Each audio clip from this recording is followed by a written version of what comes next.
Il a fait taire un stade avec une volée du gauche. Il a fait pleurer un pays avec un coup de tête. Il a fait entrer 3 Coupes d'Europe consécutives dans l'histoire d'un même vestiaire sans jamais élever la voix. Comment un enfant de la Castellane, à Marseille, est-il devenu l'homme que la France rappelle encore aujourd'hui quand elle a besoin d'un sauveur? Jugovic. Opti per qualche schema, parte Zidane, rete!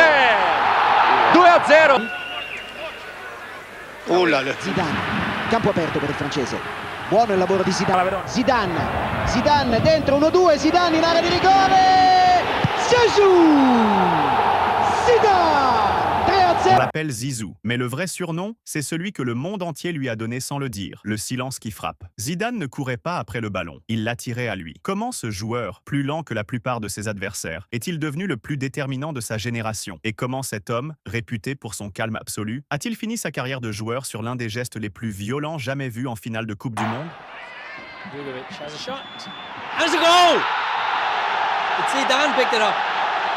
Zidane, ancora Zidane verso il fondo, area di rigore, si finta di Zidane, non riesce a tirare, poi Conte. Zinedine Yazid. Zidane naît le 23 juin 1972 à Marseille, à l'hôpital Nord. Ses parents, Smaïl et Malika, ont quitté la Kabylie pour s'installer dans le quartier de la Castellane, dans les quartiers nord de la ville. 5e enfant d'une fratrie modeste, il grandit sur la place Tartane, entre les tours de béton, un ballon toujours au pied. Il rejoint d'abord de petits clubs locaux, l'AS Foresta, l'US Saint-Henri, le SO Septem-les-Vallons, avant d'être repéré par un club formateur de renom, l'AS Cannes. En 1987, à 14 ans, il quitte sa famille pour intégrer le centre de formation cannois. Il vit en famille d'accueil, loin de Marseille, loin de tout ce qu'il connaît. À Cannes, Zidane grandit dans l'ombre, puis dans la lumière. Il fait ses débuts professionnels le 20 mai 1989 face à Nantes, à 16 ans. Les saisons suivantes révèlent un joueur atypique, grand, technique, capable de porter le jeu sans jamais forcer le geste. En 1992, la relégation du club le pousse vers un nouveau défi, les Girondins de Bordeaux. C'est là que l'entraîneur Roland Courbis lui donne le surnom qui le suivra toute sa carrière, Zizou. Aux côtés de Christophe Dugarry et Bixente Lizarazu, il porte Bordeaux jusqu'à la finale de la Coupe de l'UEFA en 1996, éliminant au passage l'AC Milan. En 1996, la Juventus de Turin le recrute. C'est en Serie A, alors considéré comme le championnat le plus exigeant du monde, que Zidane devient un joueur d'exception. Il remporte le championnat d'Italie dès sa première saison. Mais un trophée continue de lui échapper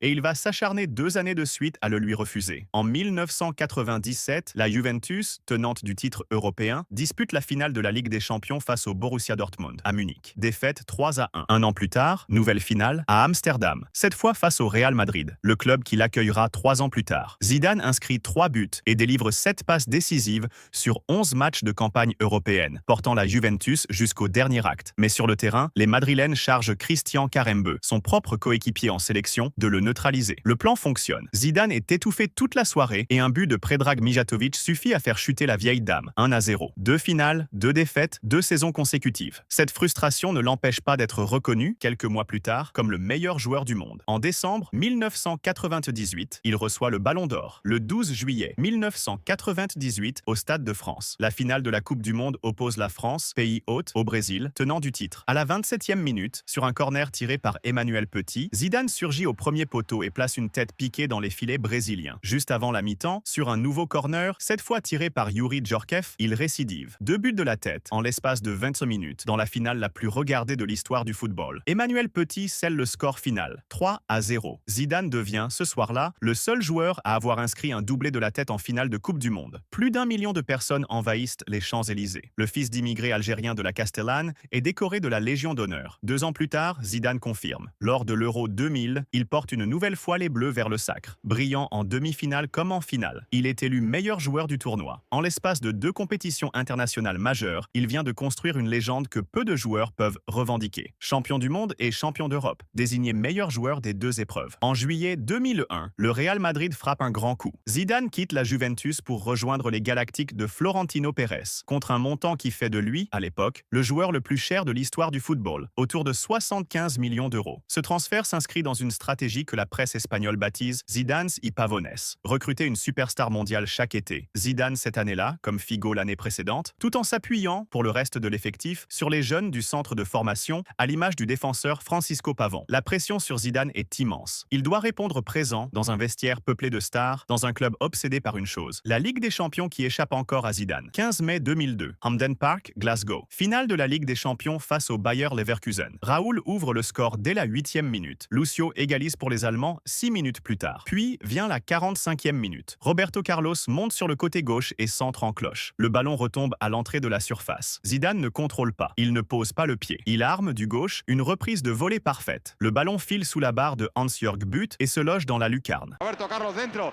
levanta el cuero, ojo que está Zidane, empala Zidane, gol, gol, gol, gol, gol, gol, gol, gol, gol, gol, gol, gol, gol, gol, gol. Real Madrid l'emporte 2-1. Ce but entre immédiatement dans l'histoire sous le nom de la volée de Glasgow. Zidane est élu homme du match. Il vient de remporter sa seule Ligue des Champions en tant que joueur et de la remporter de la plus belle des manières, effaçant d'un seul geste les 2 finales perdues avec la Juventus. Après ce sommet, la stratégie qui a fait triompher Zidane commence à se retourner contre le club. Le projet Zidane's y Pavones repose sur un déséquilibre structurel. Chaque été, une nouvelle star arrive en attaque. Ronaldo, puis David Beckham en 2003, pendant que le milieu et la défense s'appauvrissent. En 2003, le Real Madrid se sépare de Claude Makélélé, le seul véritable milieu défensif de l'effectif, sans jamais le remplacer. Zidane lui-même critiquera ce choix des années plus tard, résumant la situation d'une formule restée célèbre. Le club ajoutait, selon lui, une nouvelle couche de peinture dorée sur une Bentley dont on venait de vendre le moteur. Le Real reste spectaculaire offensivement, mais fragile derrière, et les trophées majeurs se raréfient. En 2004, autre désillusion, cette fois en sélection. La France, championne du monde et championne d'Europe en titre, est éliminée en quart de finale de l'Euro par la Grèce. Zidane, fatigué par les tensions internes du Real Madrid et par l'usure d'une carrière déjà longue, envisage sérieusement de raccrocher avec les Bleus. Il choisit finalement de repousser sa retraite internationale pour une dernière tentative, la Coupe du Monde 2006 en Allemagne. Pourquoi revenir à 34 ans alors que la génération 1998 semble à bout de souffle? Parce qu'il reste dans cette équipe vieillissante une flamme à raviver. Zidane livre un tournoi de très haut niveau, décisif contre le Brésil en quart de finale,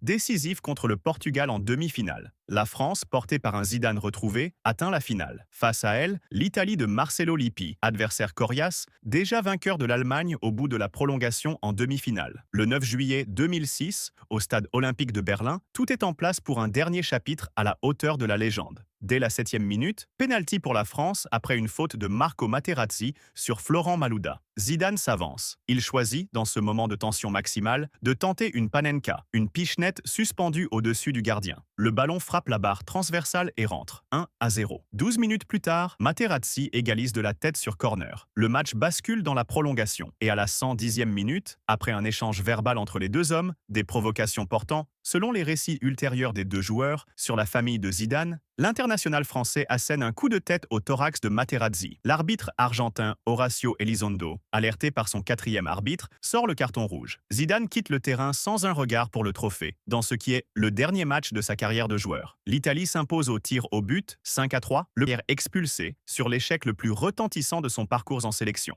11 ans plus tard, Zidane reviendra sur ce geste publiquement, expliquant ne pas en être fier et avoir présenté ses excuses aux jeunes, aux entraîneurs et aux bénévoles du football amateur. Avec l'équipe de France, Zidane dispute 108 matchs et inscrit 31 buts entre 1994 et 2006. Champion du monde 1998, champion d'Europe 2000, finaliste du mondial 2006. En club, il remporte 2 titres de champion d'Italie avec la Juventus, puis un championnat d'Espagne et une Ligue des Champions avec le Real Madrid. Individuellement, un ballon d'or en 1998, plusieurs distinctions de meilleur joueur FIFA et une place dans le classement FIFA 100 établi par Pelé. Sa retraite de joueur n'est qu'une pause. Zidane rejoint le Real Madrid comme entraîneur des jeunes, puis prend en main la réserve, le Real Madrid Castilla. En janvier 2016, il est propulsé à la tête de l'équipe première, en pleine crise. Le résultat dépasse toutes les attentes. 3 Ligues des Champions consécutives en 2016, 2017 et 2018. Un exploit toujours inédit dans le format moderne de la compétition, ainsi que 2 titres de champion d'Espagne, en 2016 à 17 et 2019 à 20. Au total, 11 trophées en 2 mandats à la tête du club merengue. Après son départ du Real en 2021, Zidane reste sans banc pendant 5 ans, répétant que son rêve le plus cher est de diriger un jour l'équipe de France, mais refusant de se prononcer tant que Didier Deschamps est en poste. Dès février 2025, le président de la Fédération française, Philippe Diallo, le rencontre pour lui proposer le rôle. Deschamps lui-même, dans un entretien accordé à l'équipe avant son départ, qualifie Zidane de candidat naturel et attendu. Après une Coupe du Monde 2026 achevée à la 4e place, Deschamps disputant avant son dernier match sur une défaite 6-4 face à l'Angleterre, au terme de 14 années à la tête des Bleus, la fédération officialise, le 28 juillet 2026, la nomination de Zinedine Zidane comme nouveau sélectionneur sur un contrat de 4 ans. Le silence qui frappe est revenu. 20 ans après avoir quitté la pelouse de Berlin sans un regard en arrière, Zinedine Zidane revient sur le banc de l'équipe de France, non plus comme capitaine mais comme guide, de la Castellane au sommet du monde, des 2 finales perdues avec la Juventus à la volée de Glasgow, du coup de tête de Berlin aux 3 Ligues des Champions consécutives sur le banc madrilène, son histoire est celle d'un talent qui n'a jamais eu besoin de crier pour se faire entendre. Reste une question ouverte, que seul le temps tranchera. Peut-il, à la tête d'une équipe de France en reconstruction après un mondial décevant, retrouver la même grandeur que sur le terrain? Abonnez-vous à Légende du football pour ne manquer aucun épisode de cette série.